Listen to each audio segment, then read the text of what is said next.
planets will result in the death of billions and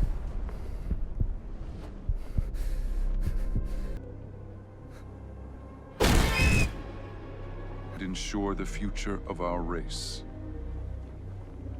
for the survivors. Either way. No!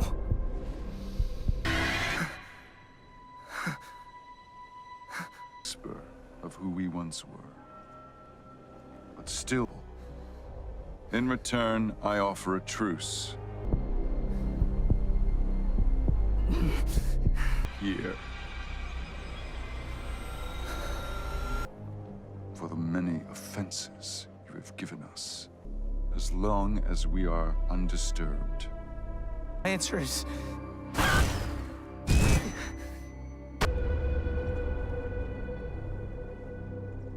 Made Grand Regent of Viltrum to lead our people from darkness and a less pleasant form of life.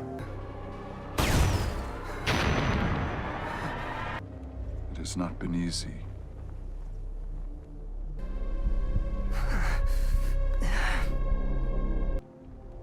We will rebuild our race. No. There are 37 of us left. Barely a whisper. Your very existence proves this is possible. Never.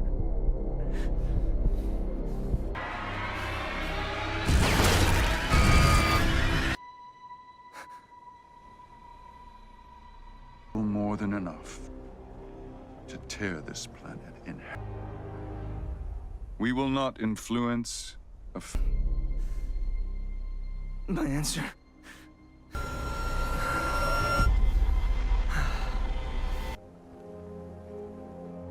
You took our home. You do not have a choice. And yet...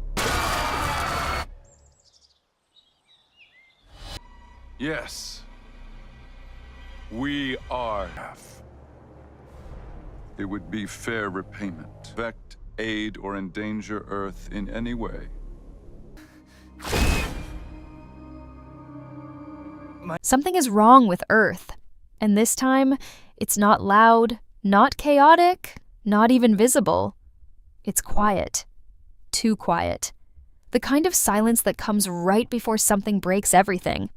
Earth looks safe again on the surface. Cities are standing, people are back on the streets, and the sky is no longer filled with destruction. After everything that happened, there's a strange sense of relief in the air. News channels talk about recovery, about hope, about a future that finally feels normal. But that feeling doesn't last long. Small things start to happen, things that don't make sense at first. Satellites begin to glitch for no clear reason. Entire areas lose signal for a few seconds, then everything returns like nothing happened. A few heroes go missing during routine patrols, but there's no sign of a fight, no damage, nothing to explain where they went. It's like they just vanished. Mark tries to ignore it at first. He wants to believe that things are finally getting better. He spends his time helping rebuild, saving people from smaller threats, trying to be the hero everyone expects him to be. But even he can feel it. There's a weight in the air, something heavy that he can't explain. Every time he flies high above the earth, he pauses for a moment, like he's expecting to see something watching him. But there's nothing there, just clouds and silence. Cecil, on the other hand, doesn't believe in coincidences. He watches everything closely. Reports keep coming in, strange energy spikes in remote areas, quick bursts of power that disappear before they can be tracked. No explosions, no damage, just presence. It bothers him more than a full attack ever would. Because this doesn't feel like chaos, it feels controlled, planned, like someone is testing the planet, step by step. Deep in isolated parts of the world, there are signs that something has already touched down. A forest where every tree is snapped clean in half, but nothing else is disturbed. A mountain with a perfect crater, smooth at the edges, like something landed there with impossible precision. No witnesses, no survivors, just silence left behind. These aren't accidents, they are messages, but no one knows who they are for. Mark is called in to check one of these locations. When he arrives, he feels it instantly. The air is still, but not empty. There's power here, a kind of strength he has only felt a few times before. He looks around, scanning every inch, trying to find any clue, any sign of who did this. But there's nothing. No footprints, no energy trails, nothing that should be there. And yet, he knows. Whoever caused this is far beyond anything Earth is ready for. For the first time in a while, Mark feels something he hasn't felt since the worst days of his past battles. Not fear exactly, but something close to it. A quiet realization that whatever is coming next isn't going to be like before. This isn't going to be a fight where he can just punch harder or fly faster. This is something else, something bigger. And somewhere, far above the planet, hidden beyond sight, something is already watching, waiting, learning. The next incident doesn't come with any warning. No alarms, no signals, no time to react. It happens far away from cities, deep in a frozen region where almost no one lives. A research station goes completely silent. No distress call, no last message, nothing. When satellites finally focus on the area, the image freezes for a second, then returns to normal. But what it shows doesn't make sense. The entire station is gone, not destroyed in the usual way, not burned or scattered. It's simply erased. The ground is flattened, smooth in a perfect circle, like something pressed down with impossible force and then vanished. By the time Mark arrives, the cold wind is the only thing moving. Snow drifts slowly across the empty space where the station once stood. He lands carefully, his eyes scanning every inch, expecting danger, expecting something to jump out at him. But there is nothing.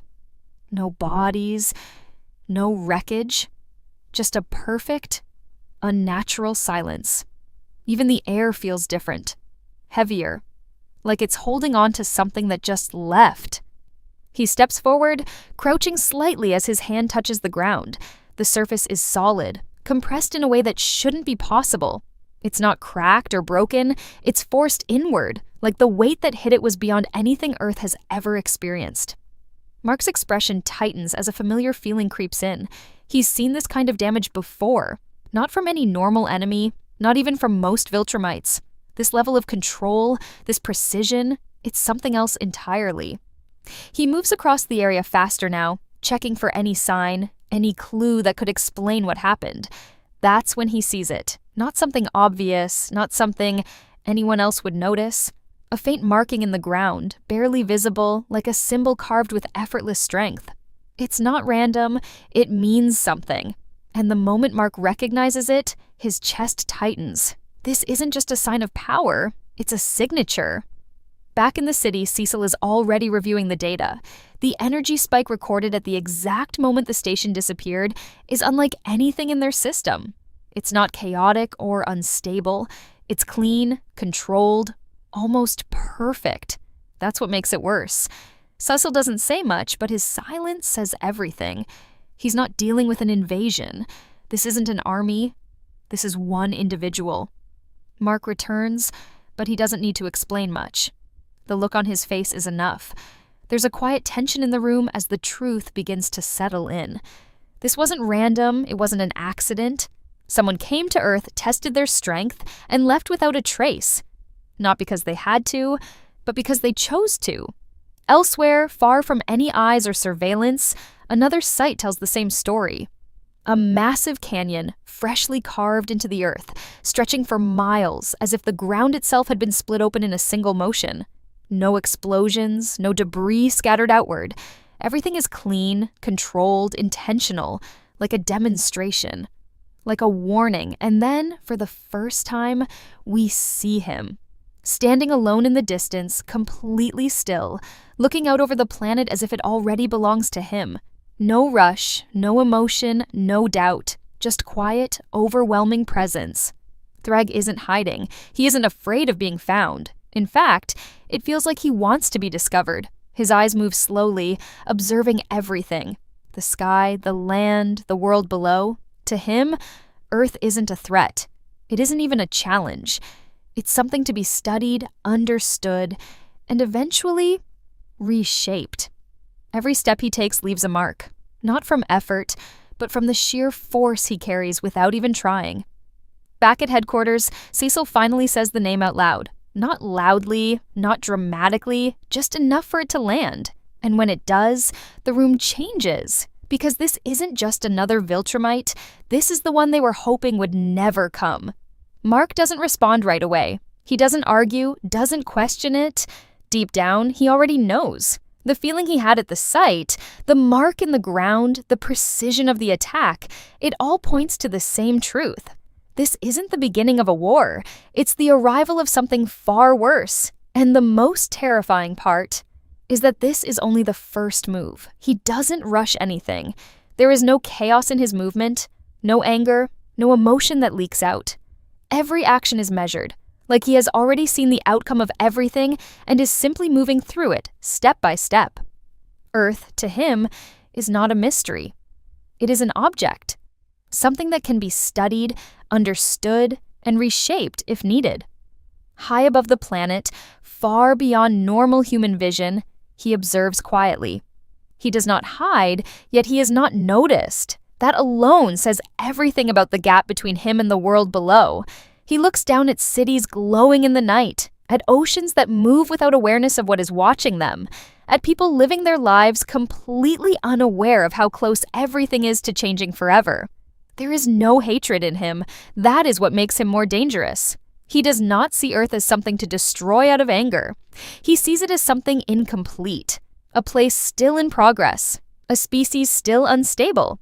To him, humanity is not an enemy. It is a stage that has not finished its evolution yet, and anything unfinished can be corrected. He moves across different regions without effort. One moment he is above a desert, the next above frozen land, then over dense cities. There is no travel in the way humans understand it. It is more like repositioning thought than physical movement. Every stop is intentional. Every pause is data collection. He watches how humans react to fear, how they rebuild after destruction, how they cling to fragile systems of order that can break in seconds. He studies their defenses too. Military bases, global monitoring systems, hidden operations that most of the world will never know about. He sees all of it without trying. And what he sees does not impress him. Not because it is weak, but because it is predictable. Everything follows patterns. Everything has limits. Even their strongest protectors operate within rules he does not need to follow. Then there is Mark. Invincible, he watches him more closely than anything else. Not with respect, not with fear, with evaluation.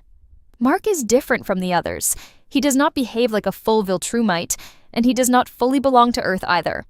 That in-between state makes him interesting, but also unstable. He fights like someone trying to prove something, not like someone who understands what they are. There is strength in him, yes, but it is uncontrolled, emotional, wasted. To Thragg, that is the core problem. Power without full understanding is noise.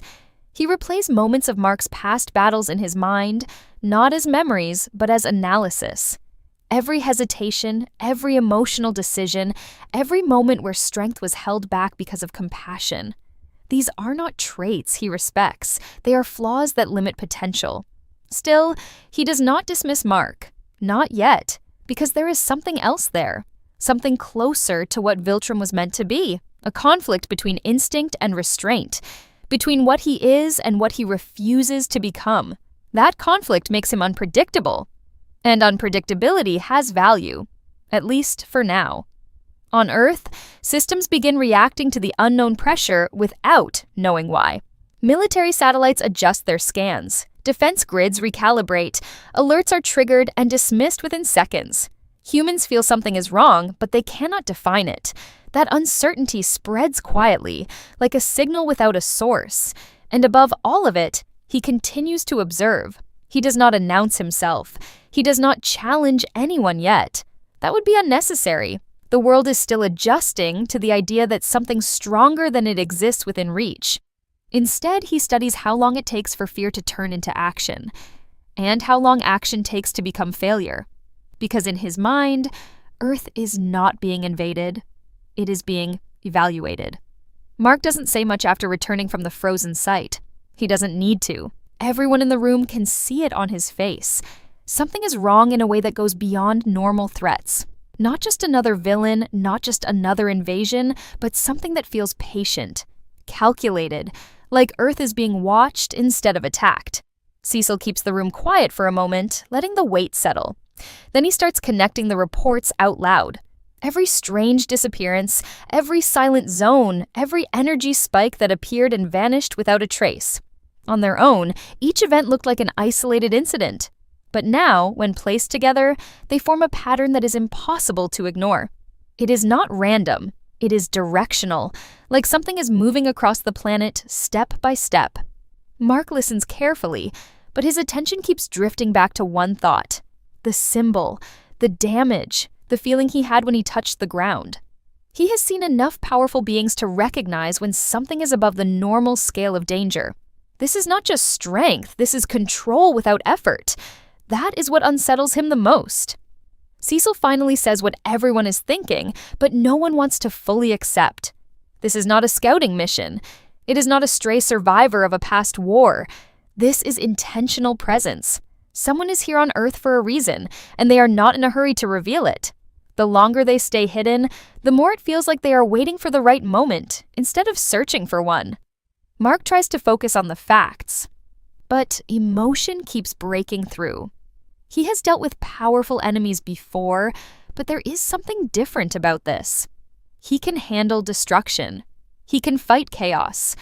What he cannot easily handle is something that does not give him a clear target, something that chooses when to be seen and when to disappear.